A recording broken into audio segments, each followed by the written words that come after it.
परत एकदा मराठा आणि ओबीसी वाद परत एकदा पेटलेला आहे। मोठ्या प्रमाणात लोक रस्त्यावर उतरण्याच्या मार्गावर आहेत। जरांगे पाटील यांच्या माध्यमातून सांगितल्याप्रमाणे जर परभणी असेल बीड असेल दोन्ही एकत्र या, ओबीसीच्या कार्यकर्त्यांना किंवा मराठा लोकांना घरात घुसून मारा अशा पद्धतीचं ते वक्तव्य होतं। परंतु सर्व आढावा घेत असताना जरांगे पाटील यांच्या माध्यमातून नेमकं का म्हणलं गेलेलं आहे, नेमका याचाच आढावा या व्हिडिओच्या माध्यमातून घेण्याचा प्रयत्न करणार आहोत। त्याचबरोबर माननीय जरांगे पाटील यांच्या पाठीमागे कोण कोण राहील, मराठा समाज हे राहील का, ज्या पद्धतीने 25 तारखेला हे आमरण उपोषण होणार आहे त्या आमरण उपोषणामध्ये कोण कोण राहील, कशा पद्धतीने समाज त्याच्याकडे सहकार्य देईल किंवा जरांगे पाटील यांच्या पाठीमागे राहील का, असे बरेच काही कुशंका शंका निर्माण झालेल्या आहेत, बऱ्याच काही हवा तयार झालेल्या आहेत आणि याच्याच संदर्भात आपण थोडक्यात आढावा घेण्याचा प्रयत्न करणार आहोत। तर मित्रांनो, मी गणेश ठाकरे, आपलीच हवा या यूट्यूब चॅनलला नक्कीच एक वेळेस सबस्क्राईब करा, जेणेकरून आपल्याला नवीन अपडेट व्हिडिओच्या माध्यमातून व्यवस्थित मिळत जातील। तर मित्रांनो, चला सुरू करूया आजचा आपला व्हिडिओ। ज्या पद्धतीने संतोष देशमुख यांचा खून झाला, खुनातील आरोपी आहेत ते आतापर्यंत 6 आरोपी पकडले गेले, बाकीचे काही मुख्य आरोपी अद्यापही फरार आहेत। त्यानंतर वाल्मिक कराड यांना अटक करण्यात आलं। धनंजय मुंडे हे आता परत काहीतरी पुढाकार घेतील असं तरी वाटलं होतं, परंतु कोणत्याच प्रकारची सक्तची कारवाई या ठिकाणी होत नाही। त्यानंतर जरांगे पाटील असतील, सुरेश धस असतील, यांच्या माध्यमातून प्रत्येक जाग्यावर एक रॅली चालू आहे, प्रत्येक जाग्यावर एक मोर्चा चालू आहे। आज पुणे या ठिकाणी सुद्धा झालेला आहे, काल परभणी या ठिकाणी सुद्धा झालेला आहे आणि याचाच आढावा या व्हिडिओच्या माध्यमातून घेण्याचा थोडक्यात प्रयत्न करणार आहोत। ज्या पद्धतीने मराठा ओबीसी वाद परत एकदा पेटलेले आहे अशा पद्धतीने काही चर्चा सुरू झालेल्या आहेत आणि जरांगे पाटील यांच्या माध्यमातून काल एक वक्तव्य करण्यात आलं होतं, म्हणजे आज ते असेही म्हणाले होते की जर संतोष देशमुख यांच्या आरोपाला संतोष देशमुख यांना जर न्याय मिळाला नाही, तर त्यांच्या आरोपाला जर सक्तची कारवाई केली नाही किंवा त्यांना जेलबंद केलं नाही, तर आम्ही एक साईडला परभणी असेल, एक साईडला बीड असेल, हे दोन्ही एकत्र येऊ आणि जे ओबीसीचे नेते आहेत किंवा जे विरोध करत आहेत किंवा मराठा समाजाला संतोष देशमुख यांना न्याय देण्याचा कोणत्या प्रकारची कारवाई हे होऊ देत नाही, त्यांना आम्ही घरात घुसून मारू अशा पद्धतीने जरांगे पाटील यांच्या माध्यमातून वक्तव्य करण्यात आलेलं आहे। त्यानंतर ओबीसीच्या माध्यमातून सुद्धा काही पुढाकार घेण्यात आलेला आहे, त्यांच्या सुद्धा काही कार्यकर्त्याच्या माध्यमातून असे सांगण्यात आलेले की आम्हाला धमक्या देत आहेत, ओबीसी मराठा जातीचा वाद निर्माण करत आहेत जरांगे पाटील, अशा पद्धतीचं दोन्हीकडे हे चिखलफेक होत आहे।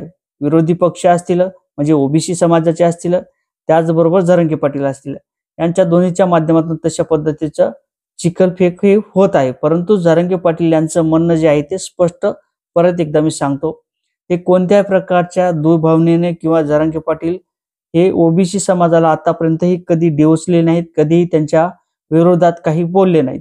परंतु याचं मुख्य कारण काय, ज्या पद्धतीने संतोष देशमुख यांचे मारेकरी आहेत ते खुलेआम फिरत होते, वाल्मिक अण्णा कराड हे आता पुण्यातच सापडले, त्यानंतर त्यांचे जे गुले सुदर्शन गुले ते आरोपी सुद्धा पुण्यातच सापडलेले होते आणि ज्या पद्धतीने सीबीआयची चौकशी सीआयडीची चौकशी असेल, त्या सीआयडीच्या चौकशीच्या माध्यमातून किंवा पथकाच्या माध्यमातून सुद्धा हे आरोपी पकडले गेले नाहीत आणि तेच आरोपी परत एकदा पुण्यात सापडले जातात। त्यानंतर जो डॉक्टर आहे तो कुठे व्यवसाय सोडून, त्याची डॉक्टरकी सोडून तो कुठेतरी दलालकी करत आहे का, अशा पद्धतीचे काही प्रश्न निर्माण झालेले आहेत। ज्या पद्धतीने एखाद्या हॉस्पिटलला एखादा मरीज जातो, एखादा ज्याचा बिमार असतो तो जातो, त्याला ट्रीटमेंट करण्याचं काम हे डॉक्टरचं असते, आरोपीला पाठीमागे घालण्याचं काम हे डॉक्टरचं नसते। त्यानंतर डॉक्टरच्या माध्यमातून ज्या पद्धतीने उलगडा करण्यात आलेला आहे, त्यानंतर सीआयडीला कुठेतरी त्या ठिकाणी तपास लागलेला आहे आणि तपास लागल्यानंतर ते आरोपी जेलमध्ये गेलेले आहेत। परंतु परत एकदा जो मुख्य आरोपी आहे तो अधिकही बाहेरच आहे, त्याला कोणत्याही प्रकारची जेल ही झालेली नाही आणि देवेंद्र फडणवीस यांच्या माध्यमातून ज्या पद्धतीने सीआयडीच्या पथक नेमण्यात आले होते, तेही कुठं आता ज्या पोस्ट असतील, व्हिडिओ असतील किंवा सेल्फी असतील, अशा पद्धतीचे त्या आरोपीसोबत टाकण्याचं काम या सीआयडीच्या माध्यमातून केलं जात आहे, अशाही काही वृत्ताच्या माध्यमातून न्यूजच्या माध्यमातून सांगण्यात आलेलं आहे।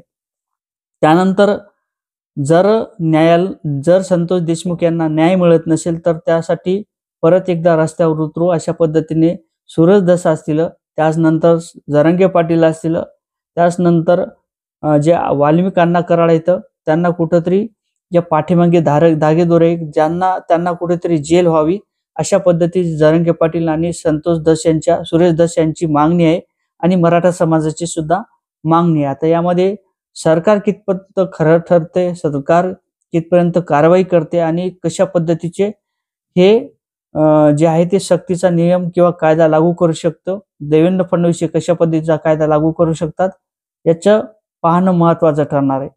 परंतु मला तरी वाटत नाही की 20-22 दिवस झाल्यानंतर सुद्धा आरोपी कुठेतरी पकडले जातात, परंतु त्यांना सोपा असेल, जेवण्याची सोय असेल, राहण्याची सोय असेल किंवा एखादी VIP ट्रीटमेंट असेल ती त्या पद्धतीने जर दिली गेली असेल तर आरोपी पकडल्या गेल्यानंतर सुद्धा निर्दोष सुटू शकतात असं तरी सध्याच्या परिस्थितीला वाटते.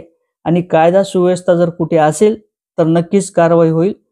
त्यानंतर जो खंडणीचा आरोप आहे तो वाल्मिक अण्णा कराड याच्यावर टाकलेला होता आणि त्याच धागेदोरे जे आहेत तेच काहीतरी फिरलेलं आहे, त्या कारणाने संतोष देशमुख यांचा खून झालेला आहे, ते आरोपी सुद्धा पकडले जातील असं तरी सध्याच्या चित्रातून दिसत नाही. आता नक्कीच तुम्हाला काय वाटते कमेंटमध्ये सांगा. व्हिडिओ आवडला तर शेअर करा. चॅनलवर नवीन असाल तर चॅनलला सबस्क्राईब करा. जय शिवराय.